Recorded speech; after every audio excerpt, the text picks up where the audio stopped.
السلام عليكم ورحمة الله وبركاته وباهية حكمديستا توب كسو دوادا شان حكمدي يقيبتي كوباد برامج كان وحو نقون دونا برامج تحناها وكبحي دونا إن شاء الله تعالى باهية حكمديستا توب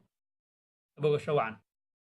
هاي اسكو داين إنا نغطو قفان قفين سببتوه ووح عن صورة قال أهين برسل نغو قف قف كيسا وحكبرته وماركا لك قاشانته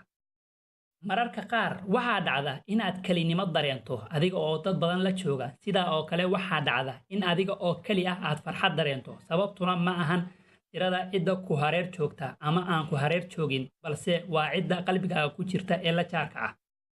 xaaraantu nafta ma deeqdo si walba ay u badan tahay xalaashuna nafta ma deeq weyso si kastay u yar tahay ogow muhiimadu ma ahan badnaanta ee waa barakada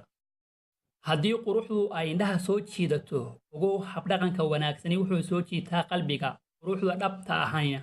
ma ahan tan jirka ee waa tan qalbiga uu habdhaqan wanaagsan u dheehan yahay insaanka marka uu kula hadlayo si wanaagsan u dhagayso tani waa adaab tarbiyo ixtiraam iyo faham ha yeeshee ha rumaysan wax walba uu ku sheegayo daliil la'aan waxaa halkaas noogu eg shan xigmad part 1 insha Allah la soco قيبت اللبات بإذن الله تعالى إذا سنبت قليا والسلام عليكم ورحمة الله وبركاته